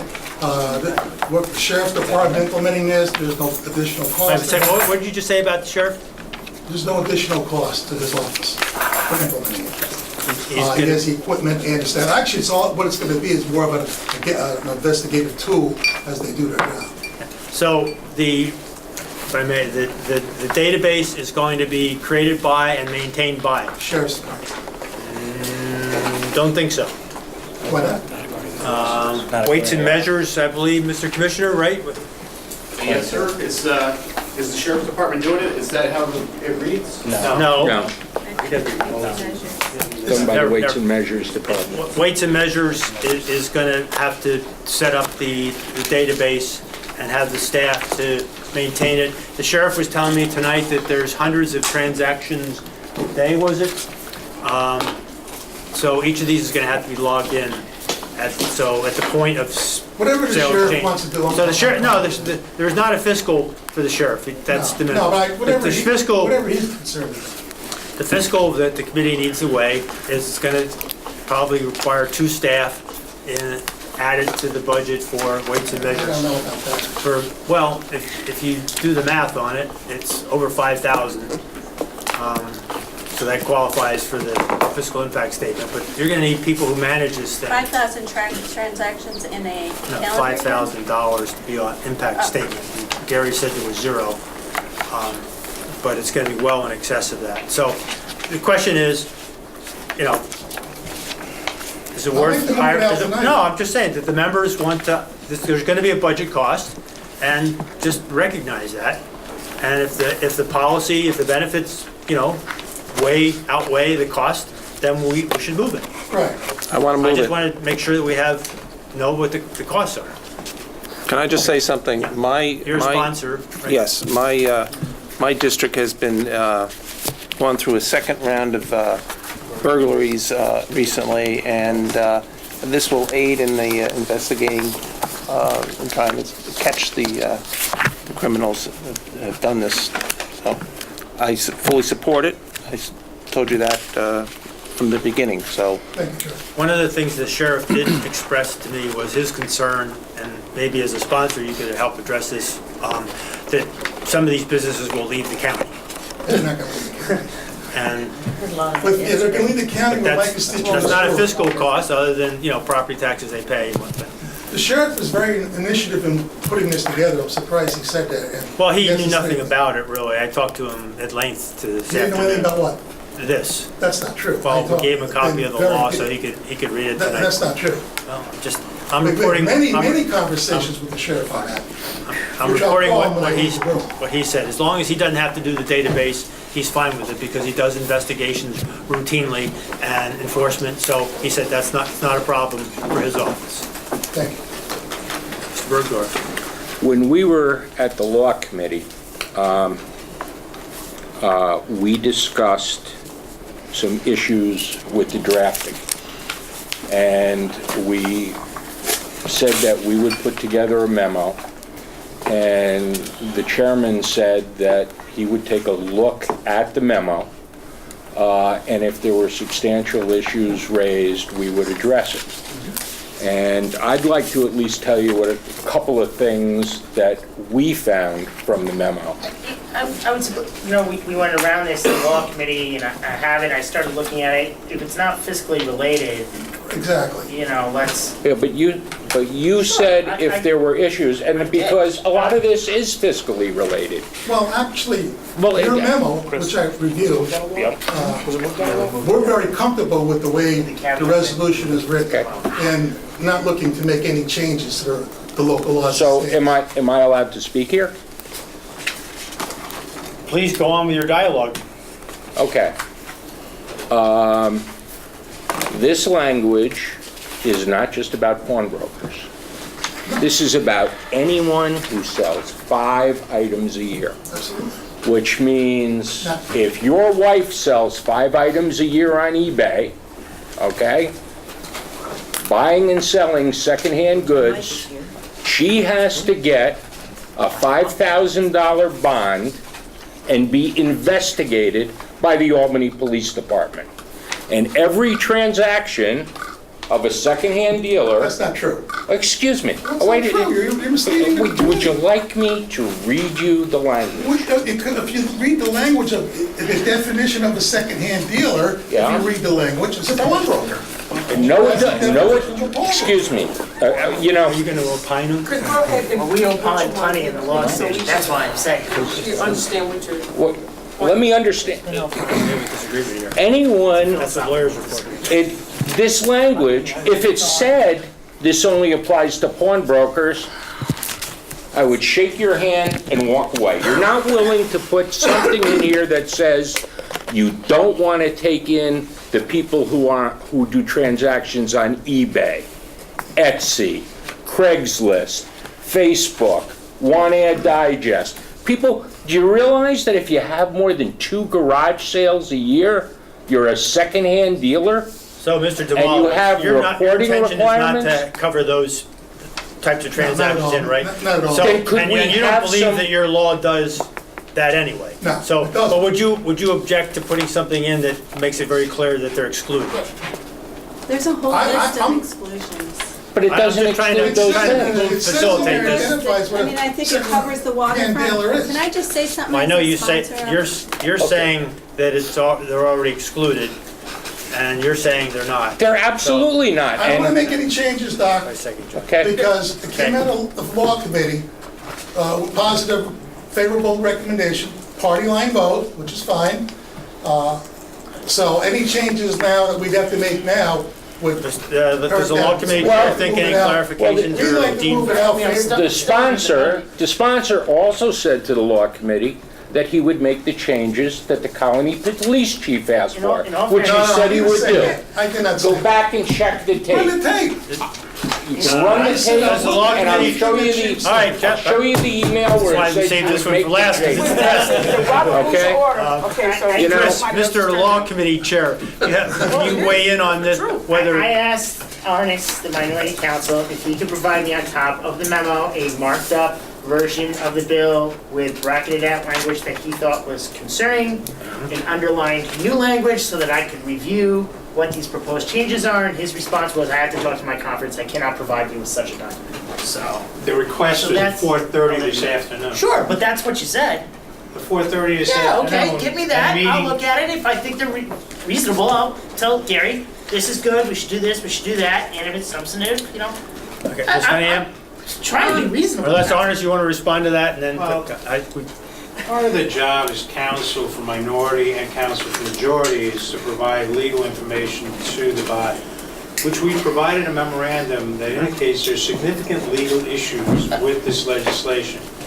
There has been, I believe, a memorandum provided by counsel for one of the companies, Saratoga, which says this clearly violates the Fourth Amendment. Well, I did not get that, that's I'm the chair of the debatable. committee, so. Well, it was, according to the email, it was sent to... They sent me 4 cases. They said, read these cases. They didn't give me a memo outlining. They sent you 4 cases of what? Oh, read the Second Circuit case, read this case out of Ohio. They all, one of them had to do with criminal My seizure. point is this, that Mr. O'Brien's, legislator O'Brien's point about trying to protect his constituents makes perfect sense, but it doesn't make any sense to pass something which the county executive is yet again have to go to veto because it's in violation of law. That's not It true. would make That's- All right, so that's up to the, It would make more that's, sense to Arnis, pass thanks, it but on. that's up to the sponsor if he wants to take that. Let me say this about that.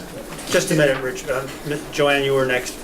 Okay, so And then Rich. Okay, thanks. I'm the sponsor of this, and Juan doesn't Am I, the primary. I'm on the committee. Yes, you are. I'm sorry, I didn't see you, but Joanne, nope, Joanne had her hand up quite a while back, and then I'll take Rich and I'll take you. So Joanne, please.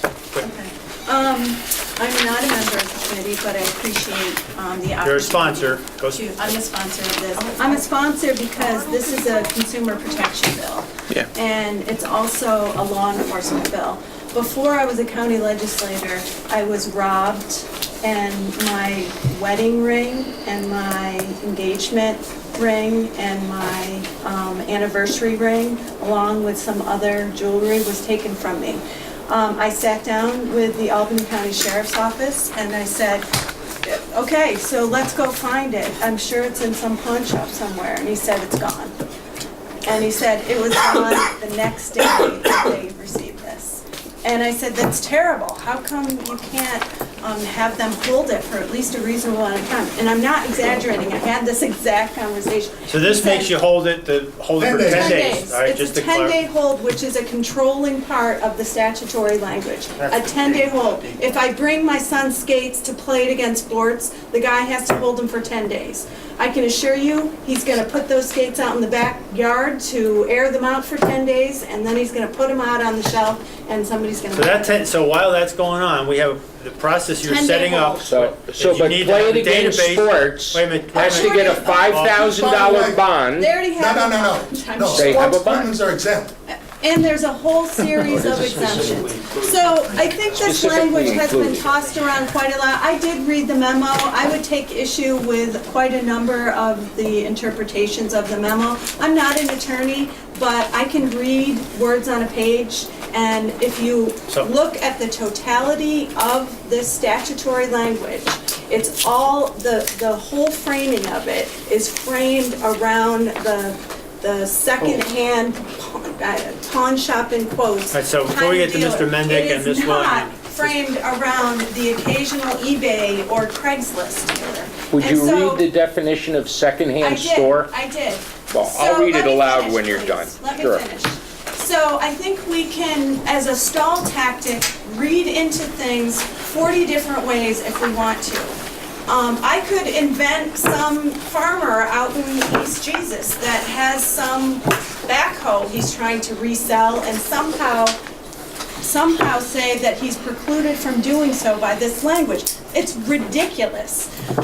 This is a consumer protection bill. It's going to protect Albany County residents who've been ripped off. Right, It's gonna so give if the those sheriff's items went office tools. to a store within our county, it would Yes. apply. It's not going to apply to the If adjacent they bring counties. them to And the Rensselaer, 10 days fine, is but why the let's set the database, standard that's in why I'm this concerned county. about the database, that we have the resources to create a database, so this 10 days that's meaningful, that they can input this stuff, they can share it with the sheriff's office, an investigation can be done, and that costs money, and that takes time. So I just want to make It sure, does, but- I just want to make sure that when it comes around to the budget, that the money is provided by you folks to pay for it. But it Mr. can't- Mendick? But a point that... Wanda was next. No, Wanda's after Afraid Mr. not, Mendick.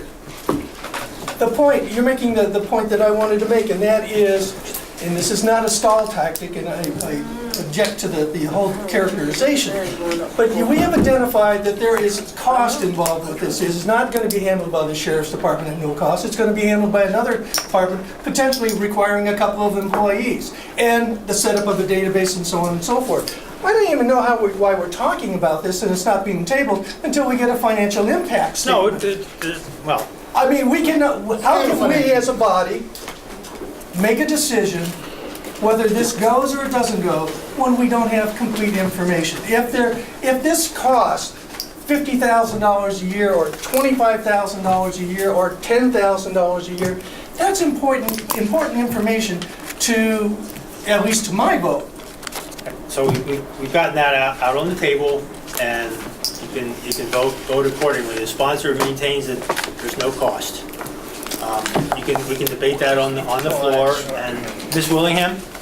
Well, let me tell you what's wrong with Ms. Willingham right now. We need to follow some kind of rules of order of which people speak. Because, well, it's my turn now, right? Okay. Because there's only supposed to be so many times that a response goes back and forth and has to stop and moves on to the next person. And I don't listen to this. The question that I had was 20 minutes ago now, okay, with his first conversation going back and forth with him. I wanted to hear what he had to say. He never got a chance to respond. And so I'm really a little upset right now, okay? I can hear you now. No, I really am, okay? About to lose my vote because I got a question that didn't get answered, that he asked, that he kept going on and on about. He never read what he said he was going to read to prove what he had to say was right, okay? He had a response to it and he never got it out, okay? I got an issue with that and I feel some kind of way about that. Okay, do you remember what you were going to respond, you were going back and forth with him about? It was on the second-hand dealer Identifying the whole thing about eBay. Right, which they are. Okay, that's what I want a response to. You want it from me? Yes, I do. It's our opinion, and our council's opinion, that it is clear in the definition of second-hand dealer that it's a pawn shop. Okay, it's not eBay, it's not, Travelocity or whatever you want. Okay, but with that said, you also said that it was somewhere in there that you could point to justify what you just said. So can council answer, excuse me? Who's the council we're talking about now? Down here at the end of the table? Sure. I think if you, while I understand. Sure. Thank you, Mr. Chairman. I think while I understand the minority council's points, I think if you look in the definition, I've talked with the sponsor about this. First of all, clearly pawnbrokers in there. Second of all, deals is the qualifier before any of the acts that go before. And I think if it needs to be debated on the floor for more clarification, that's fine. But I think looking at the language of the law itself, it's undeniable that the main thrust of it is towards a pawnbroker. There's a qualifier in here, who deals. That's qualifying any act that the dealer does. Is the term deals defined? In this law, or are you saying? What does that mean? Sure, well, there is no definition. Well, that's a technical change that we can address. With an amendment. If that's something you want to amend on the floor and it doesn't change the law for another public hearing, we're fine. That's all I was asking for, was to clarify let's do that. this does not take into consideration the regular citizens. When we do that, council, would we be fine with that? If you, now, is it de minimis, the change in terms of a public hearing, requiring another public hearing? You're just putting a definition there for that term deals, which, quite frankly, council doesn't even think is necessary. We're just doing it to make clear Mr. Bergdorf's And also, Mr. Bergdorf's going to But then it can also be done by a legislative intent statement on the floor. As the council said, we can talk about this on the floor, and that might clarify. Mr. Bergdorf could get clarification from the sponsor. The sponsor could say, no, my law does not cover in blah, blah, blah. What I would like to do, if you'd like to do, I'm sorry. Go back. I just don't want it to go back to another public hearing. I have no desire to have it go back to another public hearing, okay? What I would like to see is our two respective councils see if there's, whether it's an amendment or some language that clarifies that we're really focused on the second hand, Yeah, that's fine. the precious metals stuff. I would have Chris work on it. And what I just want to make the folks from Albany aware is you have two statutes, okay? You have one on secondhand shops, and you have one on pawn shops. And the 10-day hold in the city of Albany is only on the pawn shops. It's not on secondhand It will be now. shops. It will be. Well, that's the point that I'm making. So if you think you're not impacting people in the city of Albany because you already have a law, if Why don't you they're... make it better? All Well- right, if there are... Move on it, If there are please. changes that can be made to improve the clarity of this without going back to a public hearing, so be it, we'll leave you to work that out. Ellie, Mr. Grimm has a final... Kevin, let me know.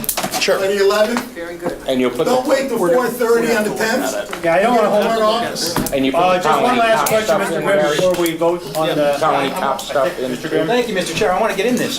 Yeah. This, I appreciate what the sponsors are trying to do. They're trying You had to, four things and you said... recapture hot merchandise. Hey, Oh, I'm sorry. Thank you. With the But rock. it's very clear from the, I mean, the language is confusing and conflicting. There's no question about that. It shouldn't have been written this way. Here on page 3, the bottom of page 3, second-hand dealer defined. Any person who deals in the purchase, sale, exchange, or pledge as security for a sum of money of any second-hand article. It's clear in section, here in page 3, bottom of section, what a second-hand dealer is. Anyone who engages that activity. That's anybody on eBay. That's anybody on the internet. Secondly, That's your interpretation. You're not an attorney. Let the attorneys work it out. no. It's my job to evaluate the, it's my job to evaluate I asked language. Mr. Malowitz if he can amend it on the floor. We've already so- agreed don't have a to look public and clear hearing. that Amend it up. on So the why? We haven't cleared it up. You haven't Why cleared it's it up. 9 o'clock and we're still here? I also, I got another issue. My anniversary. I got another- My wife for dinner in 2 minutes. Can we just move it? We're losing that. No, I want an opportunity to speak here. Page 6, when an application is filed, the There ain't many of us licensing left, agency shall babe. cause an investigation to be made by the appropriate law enforcement agency to And as we ascertain say- whether the applicant or applicants is or are of good character and repute. This requires an investigation Can we stop the by the licensed grandstanding? agency. That's a fiscal impact that's missing here. We shouldn't even No, be the considering sheriff it. has said that it's no cost to him. That's what routine within. that could be I a talked to him phone call. tonight. That could be a So that's one of the check things I on tried to that clarify earlier.